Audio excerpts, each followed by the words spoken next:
Hey, what's up, folks? Welcome back to On Texas Football, and happy Easter to each and every one of you. We hope you got a chance to enjoy Easter with your family, and thank you for joining our family and being a part of this family here at On Texas Football. We know you're celebrating Easter out there, but some of y'all are celebrating 420 out there. So for those who are celebrating both, right, wish y'all happy holidays, holiday edition of the On Texas Football live stream. I'm Lifetime Longhorn Rod Babers, pleased to be joined by the man, the myth, the legend, Bobby Burton, and the estimable Jerry Hamilton as well. We got a lot to get to on the show. We got to talk about transfer portal additions. We'll also get into the Jonah Williams, the Jonah Williams story, which is right now one of the hottest stories right now on the 48, because at least the hottest topics of conversation. So we'll get into that as well. And of course, spring football news, notes, and nuggets. We'll talk about it all. And all of your questions, comments, throw them out there. Whatever you want to talk about, we'll try to address as many comments and questions as we can. Super chats, jump to the front of the line.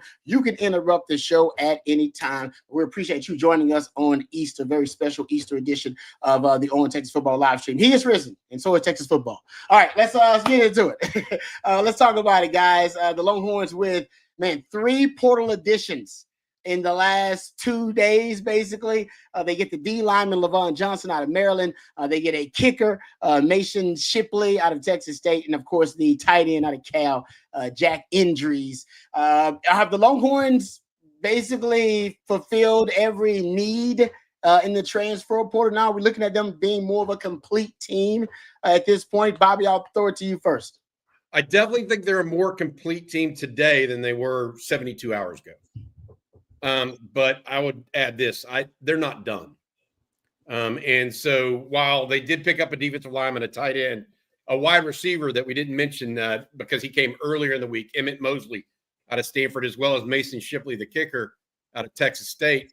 They are definitely a more complete team today than they were 72 hours ago, but I don't think they're done. I think Steve Sarkisian, Brandon Harris, Jeff Banks, Johnny Nansen, those guys still going to go out there and try to improve this team even further because I continue to be told that they're just pushing all the chips in the middle. They see no reason not to, that Texas has a window of opportunity here, not just with Arch. And a lot of people say, oh, it's because Arch is the quarterback. They have a window of opportunity. That is not the only issue here. Get the house settlement. They've got a lot of players on campus right now. And I mean, it's what I've been saying. And Jerry, we were all talking pre-snap kind of on this thing before we got on. And Jerry was talking about Georgia taking 2 defensive linemen this week that were not high-end guys. One had 2 tackles at Miami.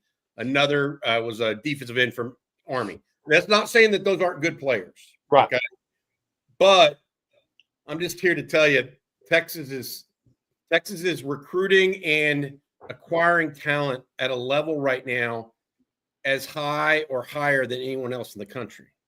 As a matter of fact, I think the only one in the same – I could be wrong. Like Georgia does, but maybe Ohio State right now.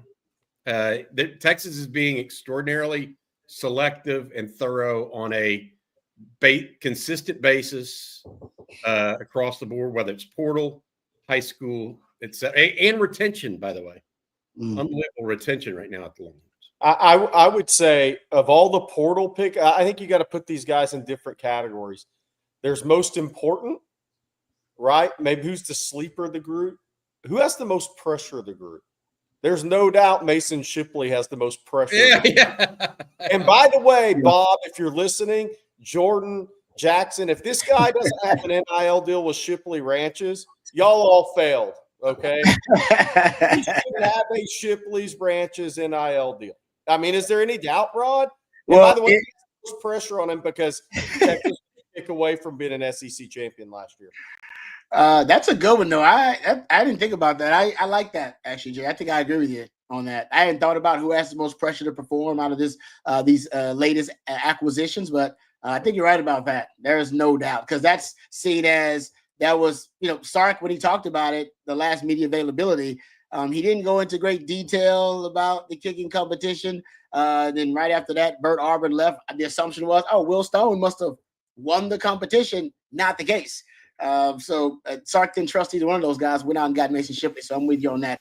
I want to get back to, because you were talking about how Texas is being very aggressive. I mean, they are just, seems like they're pushing all their, like you said, pushing the chips to the middle. And you said several factors involved in that. You brought up Arch. I think there's an Arch window. Everybody talks about Shipley's Donuts. Hey, yeah, I live near Shipley's Donuts now, and I grew up in H-Town, so I'm all about the Shipley's Donuts now. But how much is the House settlement, which is on the horizon, and the uncertainty of what it's going to bring about in terms of the parameters and maybe a new regulated industry in terms of college football? Right now, it's more of the wild, wild west, which, let's be honest, benefits Texas in this thing. Is that part of it too? Like, you know what? This window also includes maybe the last window of the wild, wild west, truly, in college football before there is kind of federal legislation of some kind. So the House settlement does hang in the balance, and there is a value for being ultra aggressive at this point in time, because the sooner you do a deal until the House settlement is agreed upon, then there's something kicks in called fair market value that has to be proven for each player. Right now, it's still the Wild West, but that House settlement could literally be approved as soon as tomorrow, Jerry and Rod.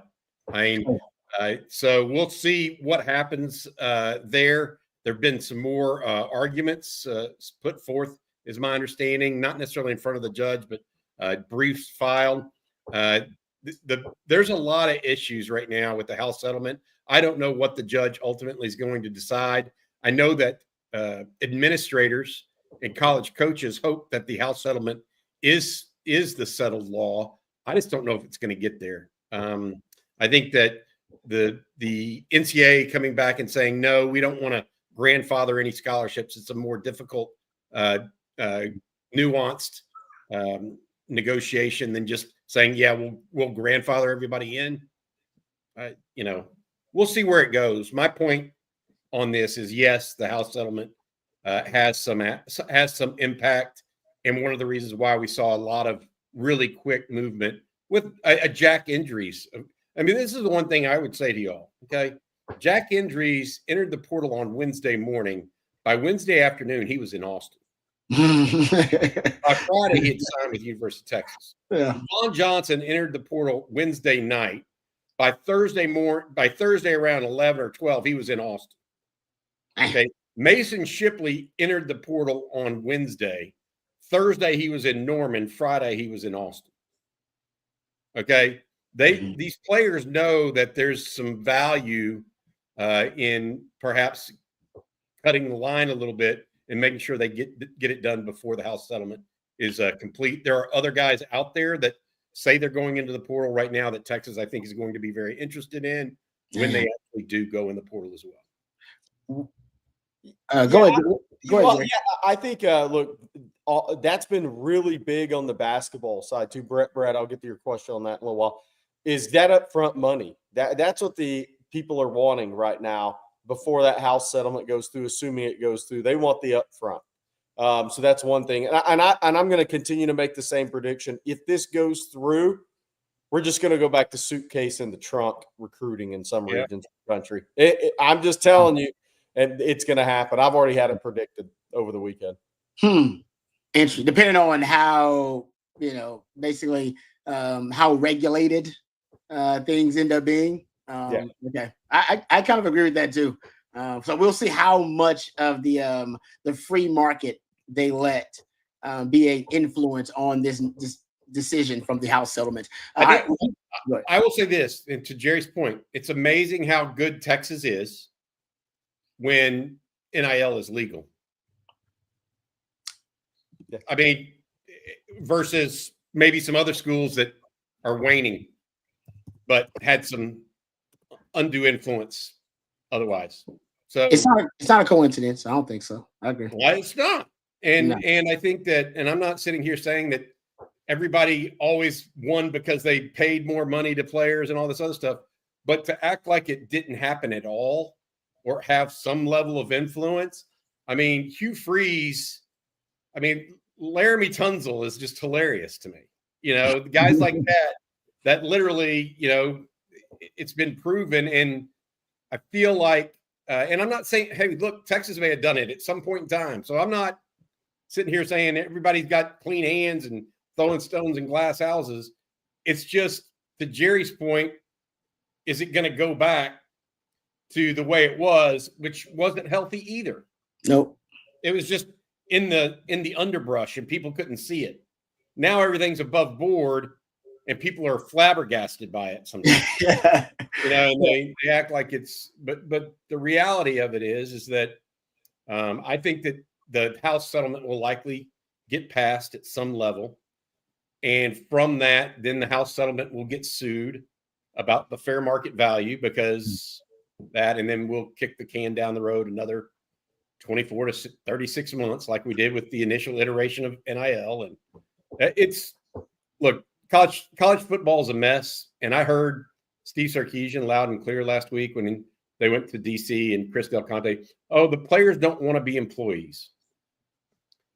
I hear that, but maybe they need to be. Yeah. To get their own say in what needs to happen going forward. And so while they don't want to be, it may be best for them because then they get protected, the sport gets protected. I think Sark and people like Chris Del Conte are asking maybe too much of a structure from a structure that just can't support it.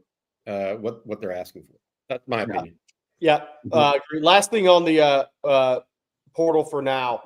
King Kunta asks, is Texas pursuing Syracuse DL Murad Watson? Yes, along with Ohio State and everybody else.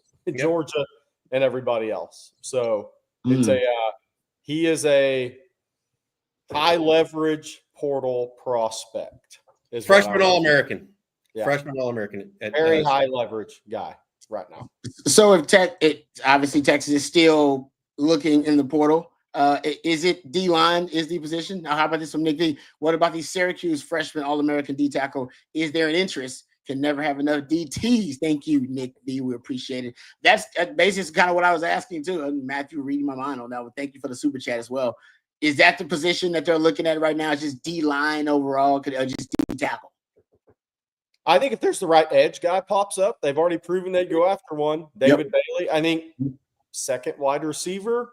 If the right guy pops up, I don't think it's out of the question. Second, somebody that might return kicks or punts. Yep. Could be a possibility. But I think, look, they've already taken 4 defensive tackles in the portal. Yeah. I mean, I realize that, right? Hero Canoe, Travis Shaw, Cole Brevard, and now Levon Johnson. Yeah. Okay. And I'll be honest. The reason why is because Alex January is the only returner on this roster that's going to be in that rotation for sure. He's the only one. I mean, otherwise it's true freshmen, Josiah Sharma and Myron Charles, and then perhaps Melvin Hills, who wasn't highly recruited. Okay, maybe eventually a good player, but Texas is looking for a little more right now, and so you want to go. I mean, they're pretty clear.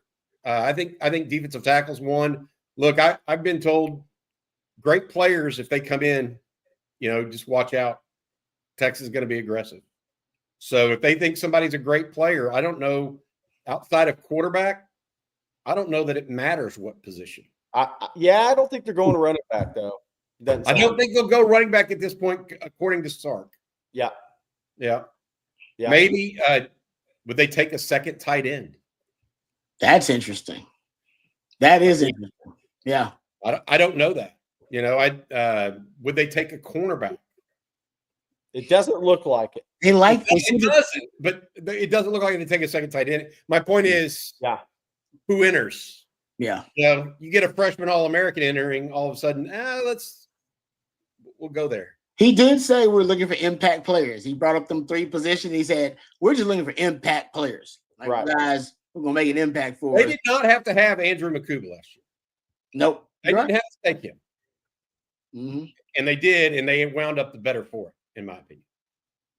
So that's true. Going after David Bailey, they needed edge. I mean, edge, they're loaded, but they wanted to double down on that strength. Well, and I think if you look at it, that's kind of what we talked about heading into the spring.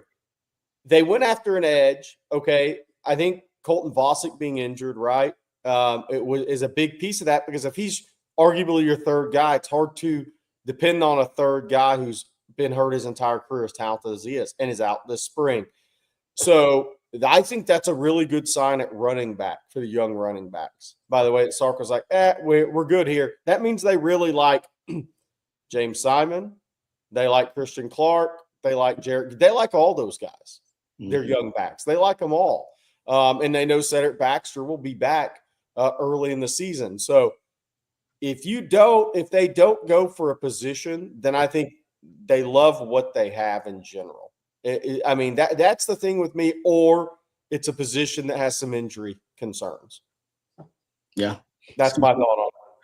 All right, let's thank our sponsor before we move on. I see the super chats piling up, so we'll get to the super chats first here, guys. Then we'll dive into some of the other topics. But thank you to RogueShop.com. We appreciate them for being sponsors of our Sunday night live stream. And if you are dealing with any type of ailment, maybe it's sleep deprivation, maybe it's anxiety, maybe you got aches and pains from losing that battle against Father Time, like we all are. Our friends at Rogue Shop have a variety of different items that can help you deal with all of these different ailments. Rogue Shop has it all, from oils and creams to flour, gummies, and vitamins. And they also ship nationwide. So no matter where you are in this great country of ours, our friends at Rogue Shop can get their fabulous products to you. Make sure to use that promo code, that discount code. You see it right there on your screen on Texas, and use that code and you will get a very special discount from our very special friends over at RogueShop.com.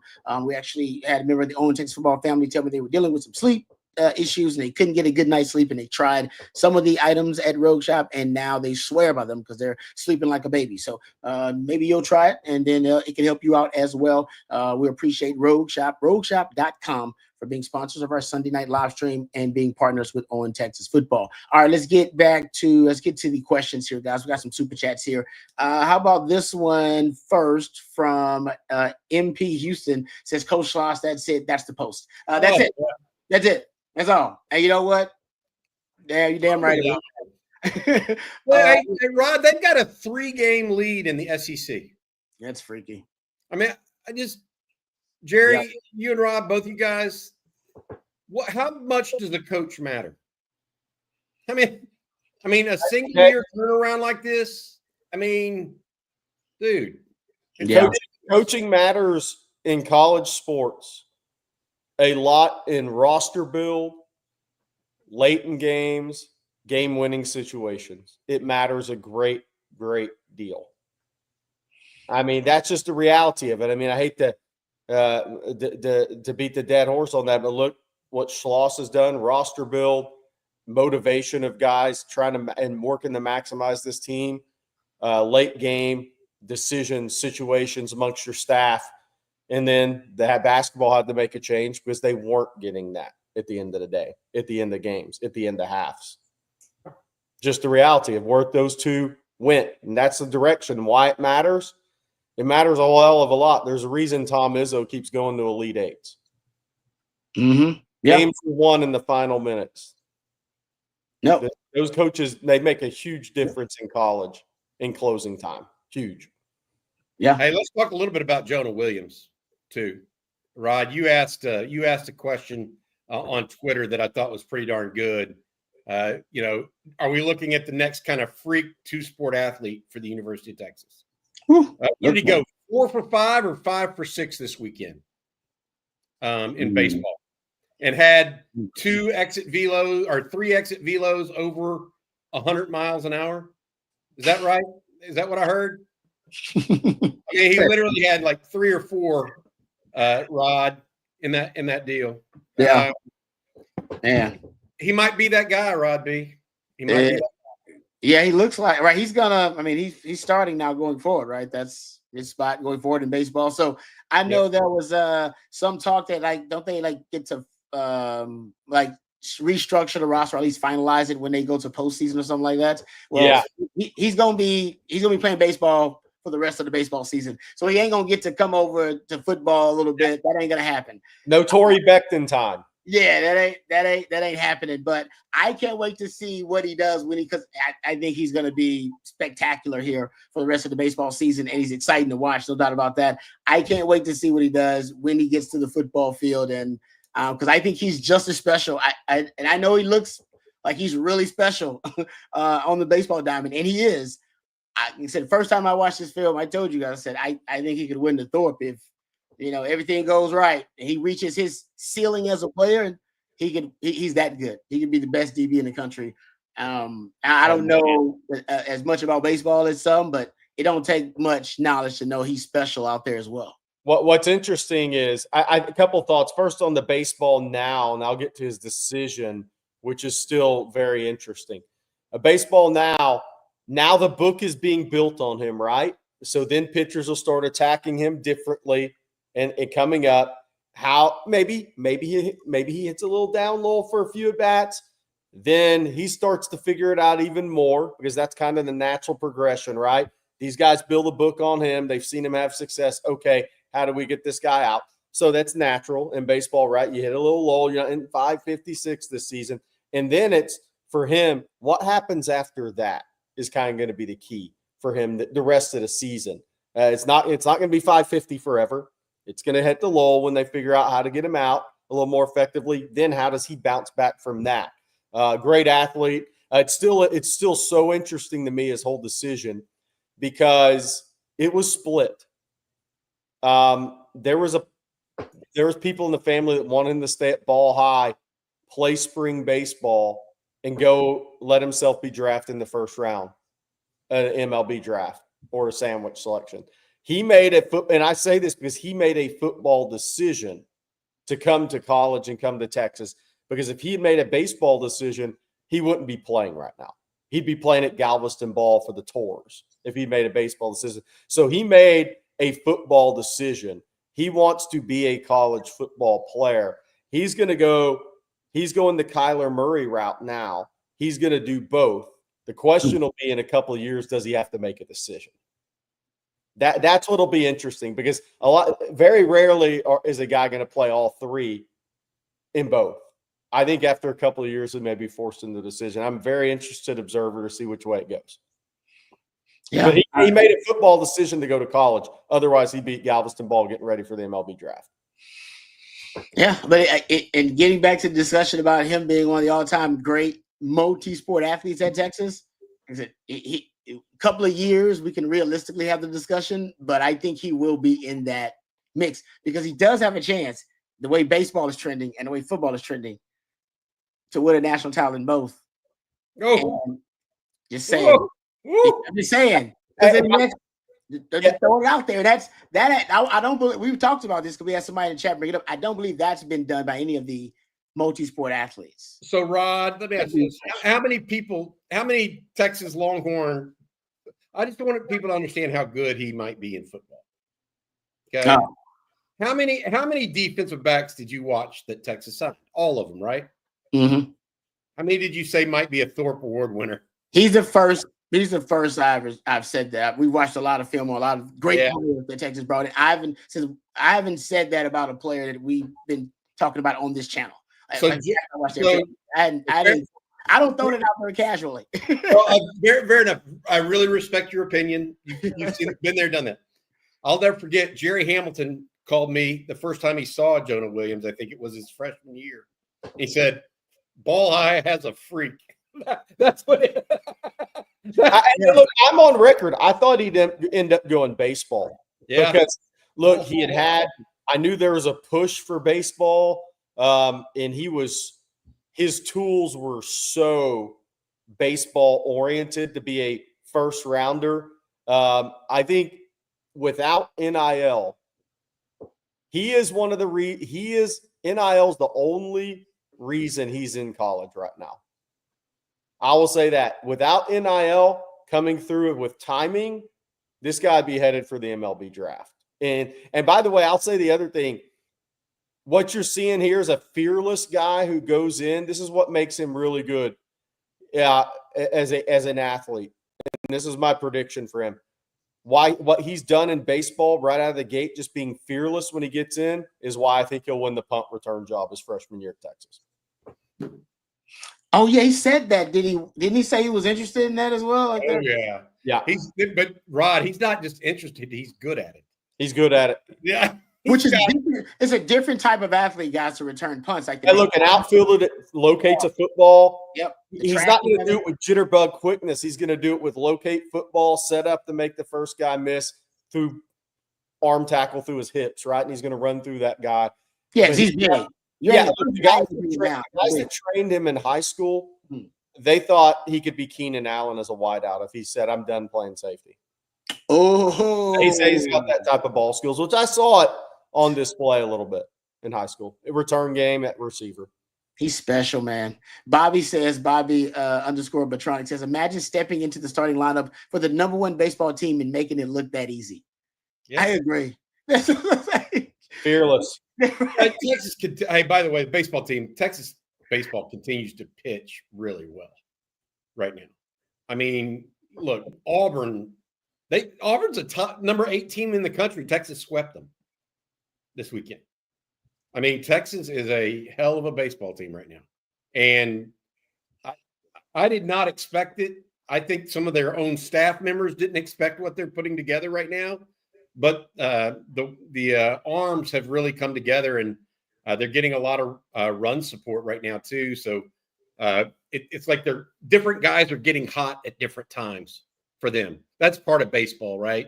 This Kimball Shus, however you say his, I can't pronounce his name right, but he's hot right now. They get these guys, they're coming on every so often. Look at this. They're 3 games up in the SEC. I mean, that's an amazing record. I mean, Tennessee's the defending national champ. They're 12-6 in conference. Texas 16-2. You know what it is also is confidence is a very dangerous thing in athletics. Yes. Both ways. You mean it's just kind of both. Yes. Down the hill. Yeah. I mean, when it gets rolling, everybody feeds off of each other.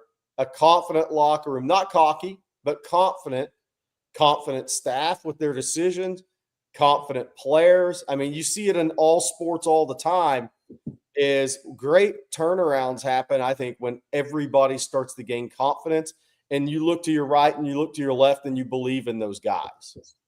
Mm-hmm. I mean, it makes a world of difference, right, Rod? I mean, when you really left and right believe in the guy you're staring eye to eye with, makes all the difference in the world. No, we just watched it with Bert Auburn. I mean, once you lose the confidence, it just all goes. It's like quicksand. The harder you fight against it, and the deeper you sink when you lose that confidence. I totally agree. That's a great point, Jerry. Real quick before we get back to questions, David Keith Williams always has great analysis here. Says Jonah Williams is a perfect example of how baseball players need time to get comfortable, especially at the plate. In his first 5 at bats, he struck out 3 times, walked 1 time, and was hit by a pitch 1 time. In his last 6 official at bats, he has 5 hits. My man DK Dub says so. Yeah. Either way, he's a prodigy, and prodigies learn quickly, right? That's why you put them ahead. That's why they're called prodigies. Yeah, exactly. Like so, for someone like me, it would have taken me a whole season to get that. For him, he's like, all right, I got it in 10, 12 at bats. I think I figured it out. And Jerry, like Jerry said, they'll adjust, and he'll have to adjust. That's what great players do. Sports in Jorts says, thank you for the super chat, by the way. Sports in Jorts. He says Jonah is that one guy that can Kelvin Banks himself on the field this fall. Oh, well, it'll be interesting. It will be interesting because the one difference there is Kelvin Banks almost had to be the left tackle. Texas has so much talent now that Michael Taft, Jelani McDonald is no slouch. Derek Williams is no slouch. Texas has so much more talent now on the football field and in the football program that I think it's an easier transition instead of having to force somebody out there. Even if Jonah in August is really, really good, not having been through spring practice, it's just a different dynamic now with the talent on campus. But in the rotation play, absolutely. Being one of the guys as the kickoff or punt returner, yeah, I saw it in high school. He's absolutely a high-level return guy. But the difference is there's so much talent in the program now that it enables Texas to bring these guys along a little slower while they get their feet wet.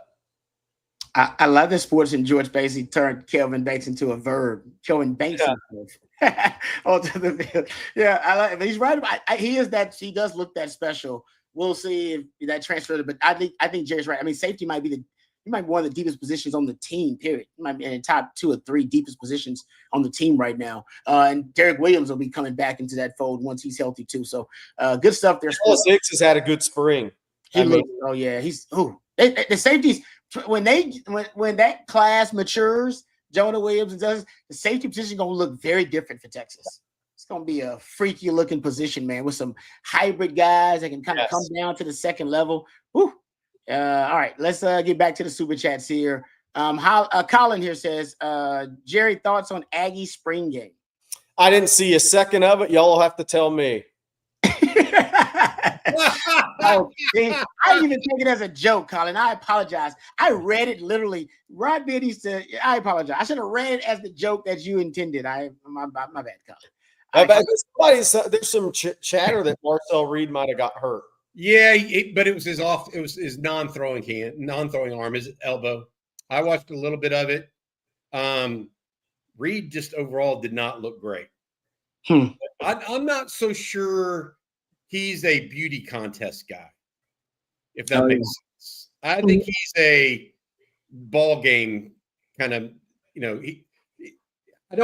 I wouldn't put him in the same category as James Brown, the former Longhorn quarterback. Yeah. But they have some similarities to him. They're not necessarily NFL prospects, but they're good quarterbacks, and they move their teams with their legs, with their, smart play, that kind of stuff. But really, I think that what was the final score? Like 9-0 or something. Okay, it wasn't. I didn't watch a ton of it, but I watched enough. What I saw of Reed was decent, not tremendous. I know that some Aggie fans are kind of upset about their offensive line yet again. We'll see what happens with that. But Colin, I did not watch a ton. I may have to go back and watch a lot. Watch it in completion. I'll wait for your breakdown. Yeah. Thank you, Colin. I'm sorry I didn't read it as a joke. I think that's what you meant. A little jab at Jerry there. I've got to say. Did Ruben Owens have any comments after the game? See, exactly. There you go. Jerry's trolling at this point. See, y'all woke up Jerry troll. Hey, the one thing that I will say is they don't have a losing streak anymore. They'd lost the last 3, I think, right? Now they've won a game. Or at least. No, wait. Which team was one loss? Yeah, which team was it? The maroon or white that couldn't score in their own stadium in the spring game? Oh, the Aggie jokes. See, they're just too easy. Too easy. Are you basically saying Marcel Reed's a gamer? Is that what basically? I think he is a little bit. James Brown was like he's just a gamer. Like, yeah, I think he plays well with live bullets generally. Yeah. I'm not saying he's great. James Brown was not. He was a good quarterback, but he wasn't an NFL player, right? Agreed. Yeah. But he was a gamer, and when the bullets flew, James rarely winced. Yeah. That makes sense. Yeah, no, I agree with you. I actually like that assessment. All right, V Brown with a super chat. Thank you, V Brown. We appreciate it. Says, is David Stone from OU a possibility? He's going back to OU for more. Yeah. Yeah, he announced about 30 minutes ago that he's actually, after putting out on Friday that he was entering the transfer portal, just about 30 minutes ago, he announced that he's returning to OU after all. Yeah, he missed recruiting, so he tried to live it up a little bit. I think he got a raise. Good. Look, a lot of people were saying, "Oh, Bobby, you're right about him," and Jerry, you're right about him, because this is a guy that we talked and said, "Hey, we actually liked his teammate Jaden Jackson better than him after watching them in person." I'd gone to see an IMG game where David Stone was out of. And it was really simple as to why. Jaden Jackson was extraordinarily aggressive and active and was beating teams and just had a motor. And David Stone didn't have any of that. He was the last person in line of the defensive tackles in the pregame. Yeah. He walked to every drill. Now, is he talented? Hell yes. So I'm never going to say he's not. But when it came to ranking him, I was like, why would you have that guy a 5-star when the other guy on his own team outperforms him, 3-1?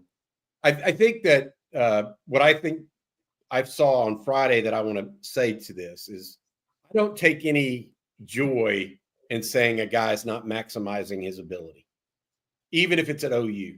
Okay. I want those guys to go out there. I mean, David Stone, you have an opportunity in your life to make a lot of money playing football. Go do it. You know what I mean? And so people were like, oh, Bobby's right. Well, Jerry was right. Yes, we knew we were. Doesn't make us happy about it. No. You know what I mean? We want to see these kids succeed in life. Look, my whole thing was I've been to IMG a few times. Last guy out to practice, first guy to leave. That's not going to maximize your talent, man. I mean, that's just not. You can't be that guy, so you either have to grow up and want it or you're not. Good luck to him. Yeah. He's got a lot of talent. Very talented. Good message, guys. I like that. All right, getting back to the super chats here. How about this one from Spank B? Thank you, Spank, for the super chat. Says, call me a homer, but I don't see a position weakness on the roster right now. Y'all's thoughts? Oh, that's good. All right, let's break it down for Spank here. Is there a weakness? I see punt returner. We just talked about Jonah Williams. No, we're stretching if we're talking about punt returner. It's a weakness. Okay. Okay.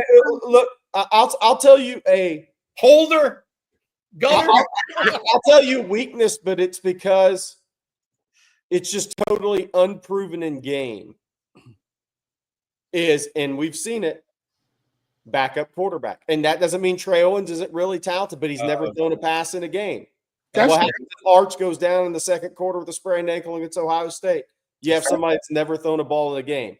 So, and there's injuries at quarterback in college football. Look all around. DJ Lagwin can't throw the ball this spring, apparently. I mean, look how many teams had to go to backup quarterbacks, and some had to do it when it mattered. That's good. That's good, Jerry.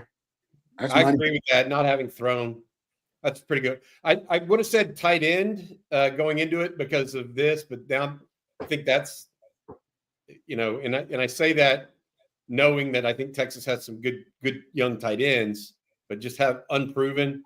They've got a 1,000-yard rusher. They got three wide receivers that started for their teams last year.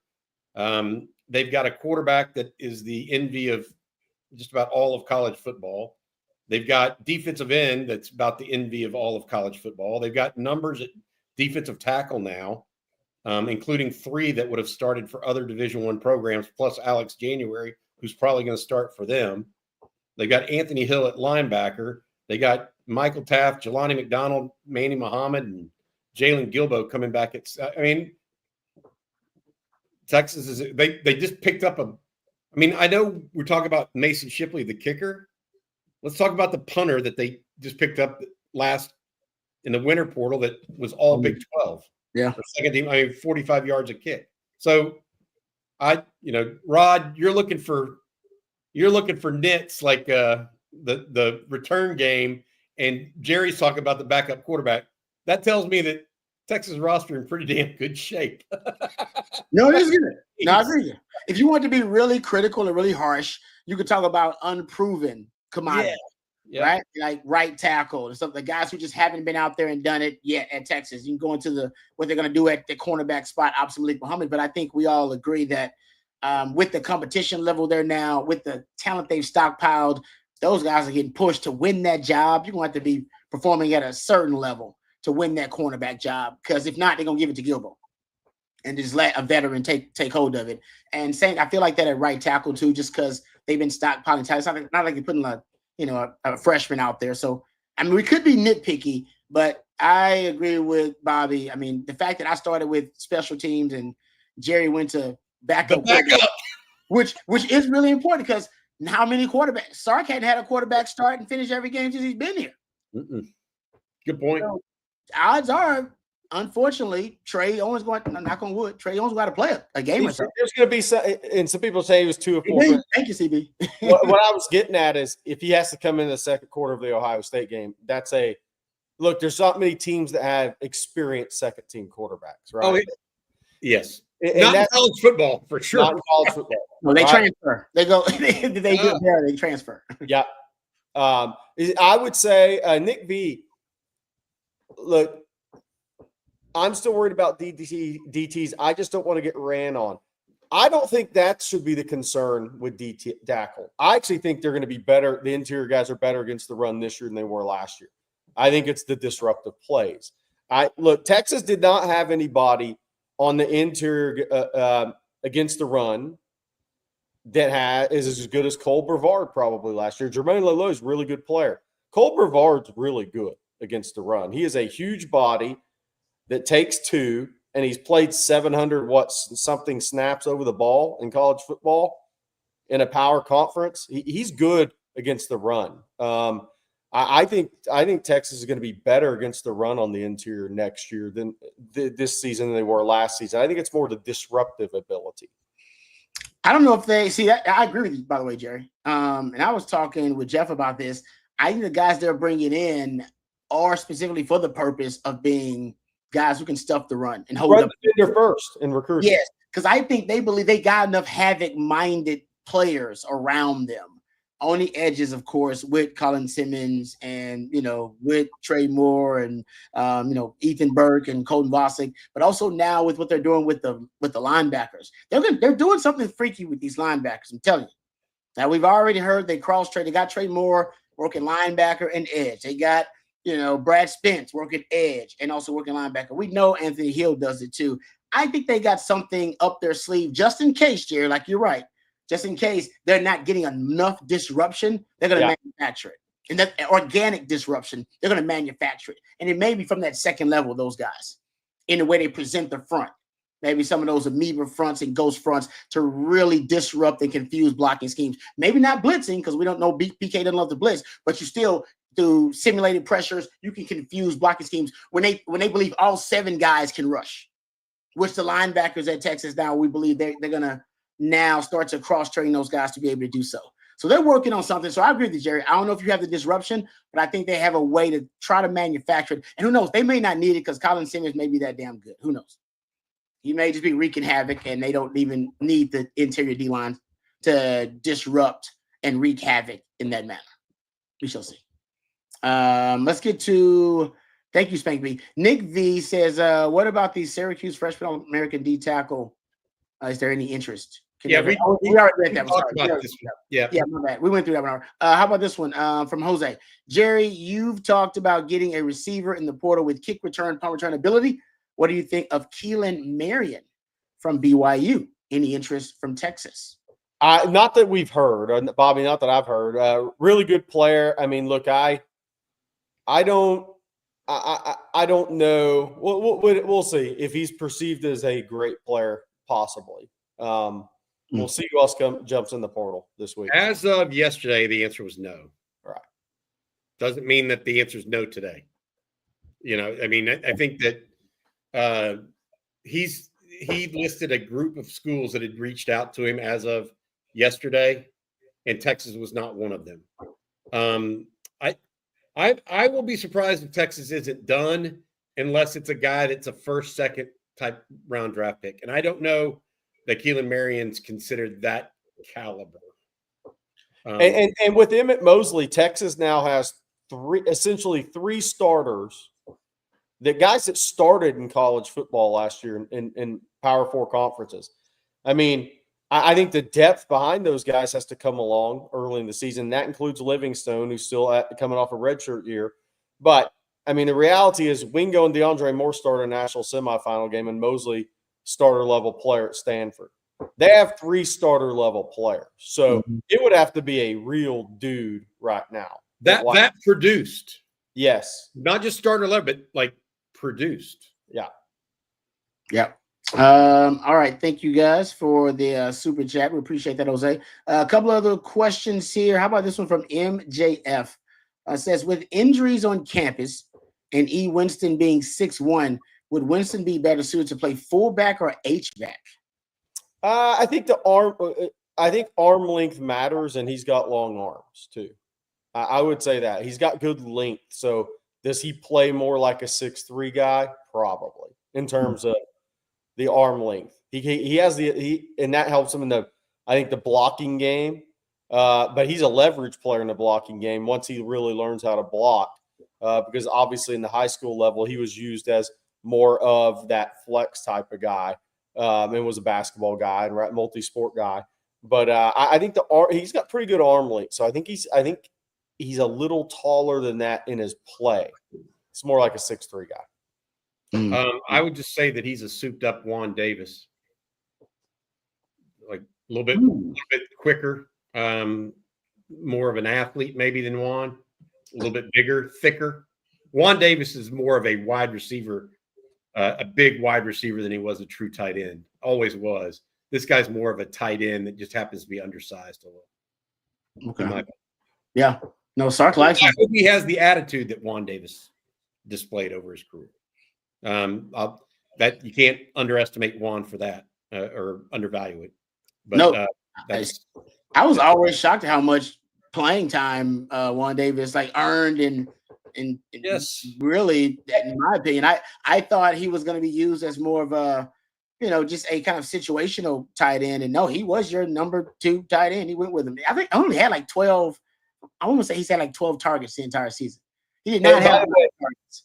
And by the way, Winston is way ahead of where Juan Davis was early in his career. Oh, yeah. Like Emory, Winston's already made some plays this spring and his name's popped up. It took Juan Davis 2.5 years in the program of development for that to even kind of start happening for him. Hey, this guy has a chance if he keeps working hard. Winston's way ahead. No, this is something I brought up when I did the Sunday school talking about 12 personnel. The tight end position, though, I think is about to undergo maybe a renaissance, if you will, under Sark.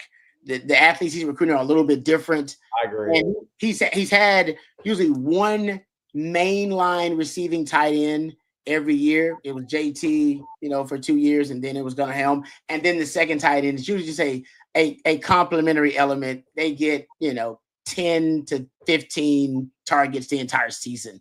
I think he wants that to change. I think he wants both. In what way? How do you mean? 35, 40 targets? You only got one true receiving threat at tight end every year.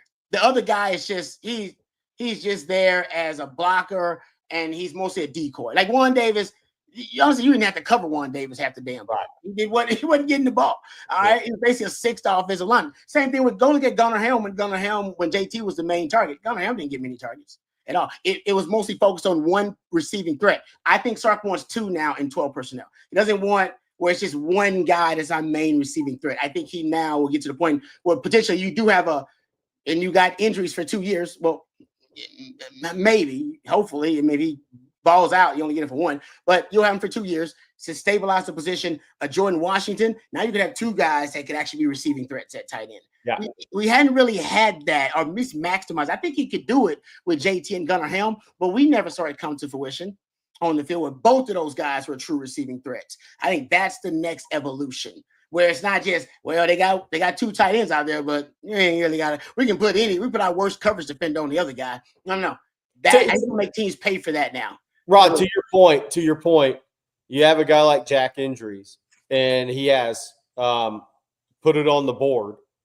And then what happens mid-season when you bring in Nick Townsend in, and people are like, yes, well, we don't know the book on this guy. Our worst coverage guys on him. That's not good news because that guy's going. Somebody said he's going to state in the 4x200 meter relay at 2:30.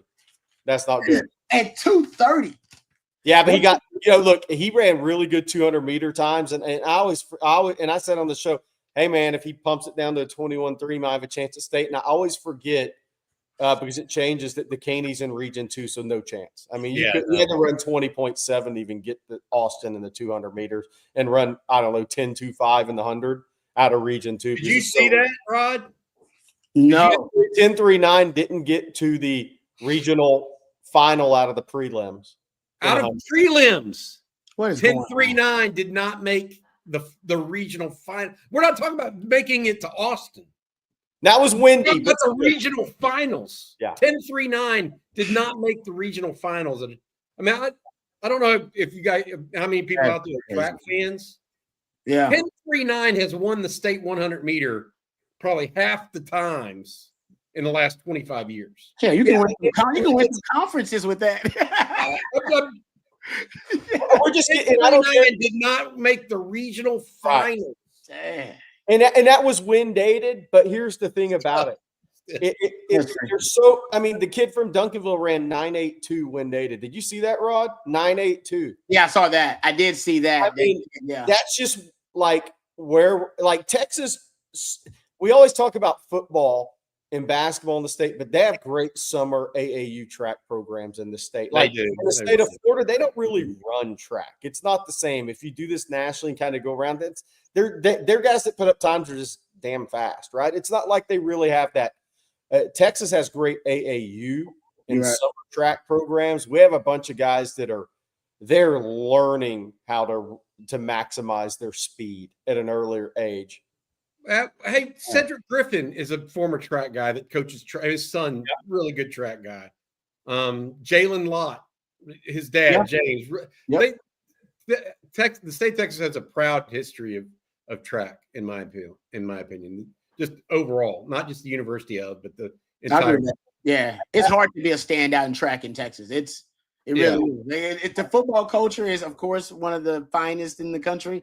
I'm with you. Got the track. I ran track too, and I thought I was fast, but it track meets, man. The deeper you get into the season, you realize, unless you're one of those dudes, that there are superhumans, and they got a different level of speed, man. So I'm with you. That's great. This kid from Straight Jesuit that Jason asked about, he's still at Georgia, and I think he's having a pretty good career at Georgia. I'll check to see what his actual. Is this the kid Matt? What's his name? Yeah. I followed him too because he was fast. Yeah, no doubt. I don't know how. Yeah, I mean, I don't know what happened to him, but I remember in Houston because he's from Houston area, was he not? Yeah, he's straight Jesuit. Yeah, I remember that. Yeah, so he's a good player. Hey, by the way, my wife made the joke. Aren't they all speedy at Georgia? Based on the Clark County Sheriff's Office, I guess. Well done. Hey, I would say I would add this. I mean, somebody put Henry Neal's name in that chat. I don't know. From Greenville, northeast of Dallas, I guess. I watched him in the state meet, and he literally just rolled people in the state meet. So if you ran against him, you got beat. By the way, just to cap this off, how's Matthew Bowling doing? 2020 SEC Men's Freshman of the Year. He was a first-team All-American in the long jump, first-team All-American in the 4x4. That was 2021. 2022 SEC Indoor 60-meter champion, outdoor 200-meter champion. Yeah, he's done pretty well. He's a pro runner. Yeah. He's a real deal. He's a pro. Yeah. All right. Let's thank our friends over at Rogue Shop before we move on. We'll answer a few more questions before we get done with tonight's live stream. Thank you very much to rogueshop.com. Remember, use that discount code right there on your screen on Texas, and you'll get a very special discount from our very special friends over at rogueshop.com. They bring in real plant medicine back to its roots. One of the great things about Rogue Shop, they ship nationwide. So no matter where you are in this great country of ours, our friends over at rogueshop.com can get their fantastic products to you. They have it all from oils and creams to flour, gummies, and vitamins, no matter what you're dealing with. Maybe it's sleep deprivation, having trouble getting to sleep or getting a good night's sleep. Maybe it's just the aches and pains of getting old. Maybe it's anxiety issues that you're dealing with. Our friends over at Rogue Shop have a variety of different items to help you deal with ailments of all kinds. So check them out at rogueshop.com. Use that discount code. Don't forget on Texas, and you'll get a special discount from our friends over at rogueshop.com. They ship nationwide, so no matter where you are, they can get their fantastic products to you. That's rogueshop.com. And thank you very much for being sponsors of our Sunday night live stream. All right, let's get back to some of the questions. Oh, I believe we got a couple of super chats. Okay, we're going to play Jonah's Head. I'm going to hit something real quick after that. Do it. Oh. We like watching it. He's a showstopper, dude. Is that who's that? Jonah? Who's that? That's Jonah kickoff return. Oh, yeah. Here's another pick six. He's a return guy. That was on a fake PAT attempt. But he's a return guy naturally, whether it be punt or kickoff. And I think guys that have that baseball background that can track a football, right, that have the time for it. Yeah. They cradle and explode, right? They cradle and explode. They can chase a ball that's kicked outside the hash over the shoulder, turn, get upfield quickly, and react to things. I think guys that are outfielders that return kicks and punts are always really good because they don't mess around. They maximize quickly. No, his instincts are. I just love his instincts, honestly, out there. I mean, instincts are fantastic. And he's got great ball hogging ability. Like you said, tracks the ball really well. I saw somebody in the chat living rent-free in UT said Jonah Williams gave me flashbacks of Carl Crawford. I played against Carl Crawford actually at Davis. Did you really? Yeah, I picked him off a couple of times too when we played him when I was at Lamar. But honestly, I'm just from my assessment, and it was a while ago. I think Jonah is twitchier, and just a twitchier athlete. I agree. Carl Crawford was, but he was playing quarterback to be fair. But he would run around and get loose and stuff like that. I think Jonah's twitchier, Jerry. But Jerry, you probably know better than me. No, I agree. I actually saw both of them in high school, and I agree with you, Rod. I think Jonah's a little twitchier, and look, he has that baseball extremely quick hands, just extremely. See, I think he's going to be the punt returner next year. Wow, I'll stand by that. I think he's a natural punt returner because of the ball tracking skills, the confidence. You got to be confident to be a punt returner. It goes back to baseball, but he's got these really just quick feet and hands. And you know what, Jerry? That's a great way to ease him in. I know it sounds like easy, man, because punt return is like one of the most stressful things you can do on a football field. But he's a freak athlete, so for him it ain't stressful. But I'm with you in terms of easing him in to contribute. I like your idea about just go focus on punt return this year. Just be the best punt return you can be. We'll get you into the scheme and get you acclimated to the scheme and all that. We got time for that. Because, of course, he missed all spring and, is going to come in a little bit later than everybody else. So I think just having him focus on punt return and then by the end of the season getting reps, in the dime package and getting reps and some other stuff, that may be the way to go. I like it. I love it, actually. Love that idea. He had 14 carries last year. He had 7 touchdowns on those 14 carries. Instincts, dude. He's just great. I mean, his instincts are off the chain. Look at him. You're a freak. He is. Yeah. The one thing I hope he learns, and he's going to have to, is it will be an upper. He'll have to move up from a physicality standpoint. That's just part of what it is in college football. If there's anything that he has to worry about, that and just speed, getting behind him at safety. Hey, one other thing I wanted to mention, Carl Crawford. I want to say this. He was a hell of an athlete now. He was. So I watched him play. He actually signed with Nebraska out of high school as a quarterback. He was going to be the heir apparent to Tommy Frazier. Mm-hmm. And then he got picked in the first round by the Boston Red Sox. I think Rod, it's not fair to say that you picked him off twice. You played for a loaded Lamar team. And he was like the first Division I player at Jeff Davis. He was in 25 years. He was a big dude out there. I'm not, no offense, Rod, but that's stacking it up a little bit. No, Bobby's right. And I think we played him like in like their place too, like on the north side of H-Town. And he was like one of the biggest dudes on the team at the quarterback. And he just put him there because he had the ball every play. But he would run around and freestyle every play. It was fun playing against because you're right. We were loaded. We had Teron Woolridge, who went to A&M, Sapp, who played at Notre Dame. We had like 4 guys who ended up playing ball, 4 or 5 guys who played ball in college. And his wide receivers, these little 5'6" dudes out there trying to throw. Yeah, we showed out. We showed out against them. I was like, Rod, now come on. I mean, I used to Jeff Davis at one time when I was mid-90s. I think they had like a 113 game losing streak. Oh yeah, it was bad. Yeah. Did they get rid of that football program? Do they still have a football program? I don't know. Yeah, because some schools in Texas. I don't think the high school still exists, or is it under? Remember like Robert E. Lee. Remember like Robert E. Lee? Isn't that where what Texas legend went to Robert E. Lee? The quarterback never lost. Peter Adair. Yeah, exactly. Peter Great. He went to They don't have football anymore. That's now different. It's more of a magnet school now. Yeah. So it's Northside is what the name of it is. Okay. They changed it to North. Oh yeah, no, my bad. It's my bad. Yeah. The Civil War connection there. That's true. I'm going to answer this real quick because Brett asked a few times on hoops. PJ Haggerty's a no. He wants $4 million and play point guard. Simeon Wilcher, I'm monitoring. Shelton Henderson will go to Miami as long as Jay Lucas wants him. Done, period. If he doesn't go to Miami, that means Miami didn't prioritize him. But he didn't leave. He's had a long-standing relationship with the Lucas family. If Jay Lucas wants him, he will get him. And can pay him. Now, here's the thing. A&M might have the most NIL money because the coaching change, by the way, remaining for a kid like that.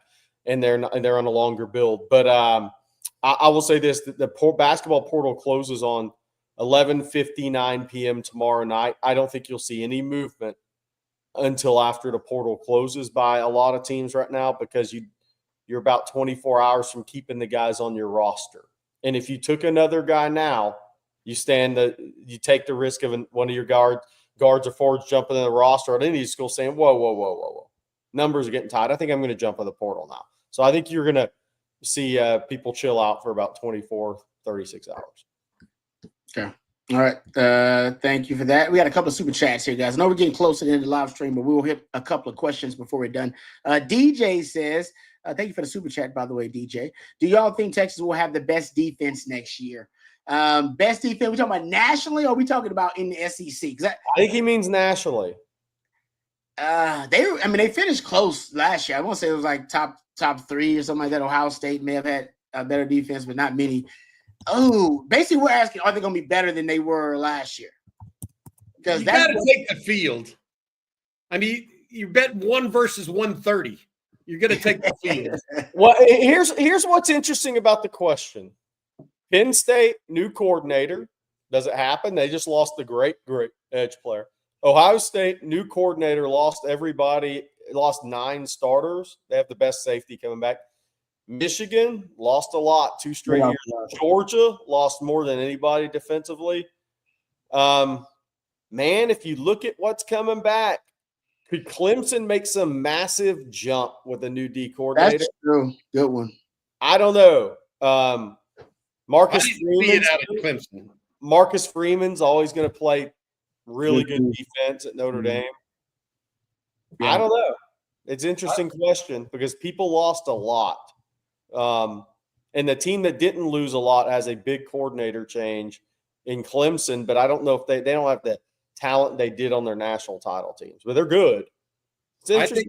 I think Texas should shoot for top 10, top 15. That's elite.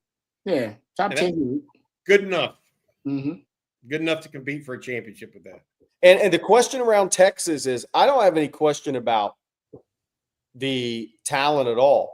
You know, it's similar. It's same coordinator, but you have 3 new defensive back coaches that all have to kind of coach together this spring for the first time, Rod. So they got to build continuity this spring and in fall camp next year.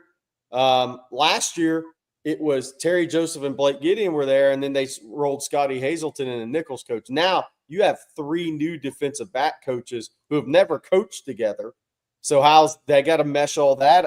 I'm not really worried about Texas talent-wise. The question is, does it take them a little longer to mesh all that together? I don't know. I guess we're going to find out. And they play better quarterbacks this year. They do play better quarterbacks. They'll play more seasoned quarterbacks. Yes. And that's always more problematic for a defense. So I'm with Bobby. I think you're shooting for top 10 to top 15. To me, that would not be a drop-off. That wouldn't be a letdown. If you have a top 15 defense with playing better quarterbacks this year and you're a top 3 team in sacks, you'll be in the playoffs. There you go. Be elite at something. Like that's what you may not be the best defense, but can you be elite in categories that matter, like takeaways, sacks, like Jerry said? That's, to me, I think that's a little bit more important overall. There's no doubt that sacks also impact takeaways. Yeah. Yep. I mean,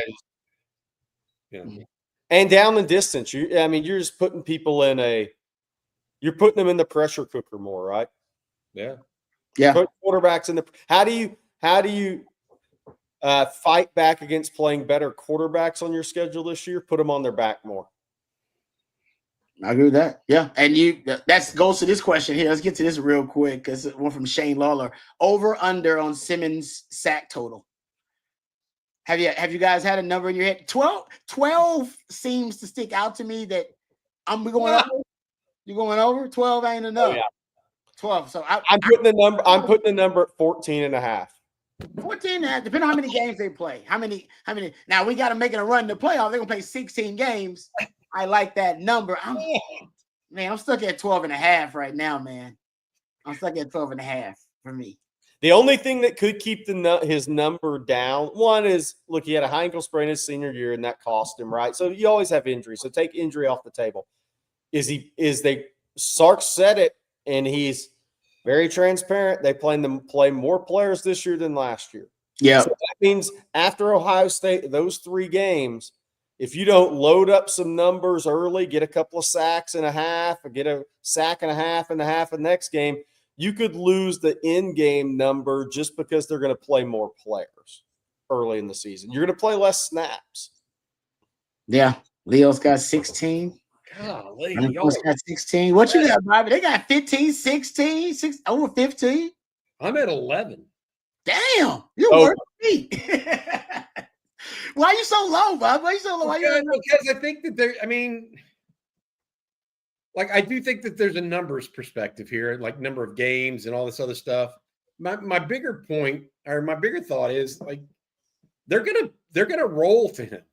I agree. That's why I got 12. Yeah, they're gonna roll. Yeah. They're just not gonna let Colin Simmons beat them. They're gonna make somebody else. That's just my opinion. 23 CB. He's having fun. No, by the way, true story. I talked to the guy that has the record. Kiki Ayala? Really? Kiki Ayala. Wow. I talked to him last week. That's amazing. Anyways, a friend of mine put me in contact with him. And long story short, he's going to come on the show this week on Coffee and Football. We'll talk about his 22.5 sack. I've got to ask him if they're all legit. Bro. You got to tell us if they're all legit now. We know Brett Favre didn't take a dive in one of them. No, Brett Favre did not take a dive in it. No, I got Bobby. I'm serious. I'm with you. I want to go do the research and find out how many pass attempts they were dealing with per game. God, this was back in the old Southwest Conference. They weren't throwing the football that often. I know, but they had dudes on that defense. I know, but Bobby, I think that was the draft. 82, right? Like 17 picks or something. Is it 82? Was it 82 or 83? One of those. David Rawls brought up a great point. David may have brought this up the other day when we were talking about it too. 7-step drops back then. Everything was 5 and 7. There's no RPO unless you're playing the beer. Yeah, a good point that David Rawls brought up on a couple of. No, I want to watch that season. I really would like to. I'm going to see if I can go watch the games and see like how he got that sack. 22.5. But I agree with Bobby. Listen, you're going to have offensive coordinators get fired if this dude ends up with 4-5 sacks. It's 5 sacks in a game because he can't surprise you. And it's one thing if it happens at San Jose State. It ain't happening against Kentucky or that guy's getting fired. Yeah, I'm with you. I agree with that. So here's a question too. How many false starts does he draw this year? Oh, yeah.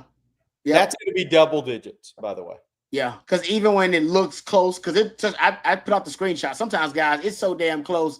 It feels like he has like read the mind of the center and gets like a half a step on him. I don't know if he's reading the center's like facial movement or what, but he's got some type of clue that's cluing him in on the snap. But his BGO is crazy, and I agree with Jerry. I think other coaches are probably going to be warning officials, like, "Hey, watch one, watch." Well, and here's the other part to that though. Now the book is out on him now, and it didn't get out until midway through the season, realistically, on him. But now all these teams that are going to prepare, that left tackle is going to watch the tape and say, "Man, I got to get off the ball quicker than I have in my entire life." Well, that leads to false starts. Yeah. He's going to draw more 5-yarders. He's going to draw double-digit false starts this year, in my opinion. I'm gonna track that, Jerry. I'm gonna track false starts that Colin Simmons initiates this season. All right, we got one more super chat. I know we're getting close to the end here. Man, CB says, could Arch and Simmons be 1 and 2 in the 2027 draft? That's a tough draft to make that call because you have Jeremiah Smith, Ryan Way. That is a loaded Dylan Stewart. I mean, that's going to be an elite NFL draft, and that doesn't count the freshman left tackle at Colorado. Seaton could be a top 5 guy. It's going to be. I mean, it's just no way to know now. That's a loaded draft. Lagway potentially if his shoulder doesn't fall off. There's a lot of talent in that draft. All right. Thank you for that, CB. CB's got Simmons getting 23 sacks, breaking the record. We shall see. I hope you're right, CB. I hope we all wrong. Justin here says with a super chat. Thank you, Justin, for the super chat. Will the house settlement have any effect on the transfer portal, and will it affect recruiting that much? I know we actually got deep into this topic to start the show, Justin. So I would encourage you to go back and look at that conversation. We talked about it for like 10 minutes, but I think it is having an effect. I think this is why part of why Texas is so aggressive and some of the other schools are so aggressive. They're, trying to go all in before the house settlement puts caps, regulations, guardrails on a lot of these things. It's no longer advantageous to Texas as it has been. The idea is to front load it. Yeah. Before the settlement becomes a reality. And you've seen that in basketball big time because their portal window opened earlier. So you've seen this going on for like the last 3 weeks.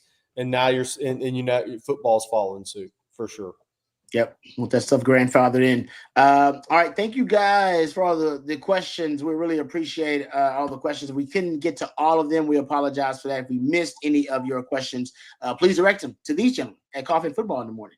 8:15, bright and early with you. Bobby and Jerry will be there. Also, Monday, we'll have the winning drive. Myself, Coach Bob Shipley, and CJ Vogel will be there for the winning drive on Monday as well. That'll be at 3:15.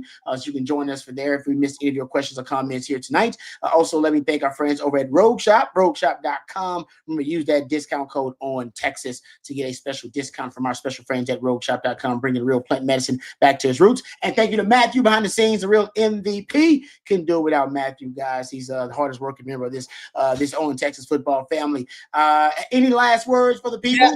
Well, Rockets playoff game's about to start. Who thought the Rockets would be in the playoffs? Hey! And we're going up against Steph Curry and Michael Jordan's son, Jimmy Butler. So, Himmy. You talking about playoff Jimmy, man. Himmy. Yeah. Hey, real quick, Albert Pola asked, when does college football spring portal close?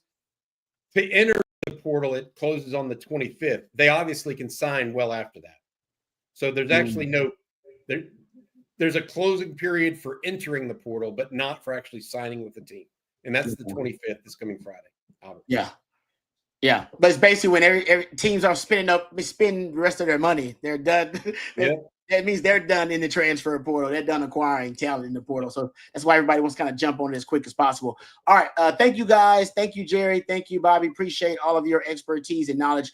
Great stuff as always. Thank you, Matthew, behind the scenes. Thank you to rogueshop.com. And thank you to each and every one of you for joining us on this holiday edition of our Sunday live stream. We think of you guys as family, and that's what holidays are all about, hanging out with family. So thank you guys for spending time with us. Happy Easter to everybody out there as well. And for Jerry and for Bobby, I'm lifetime Longhorn Rod Babers.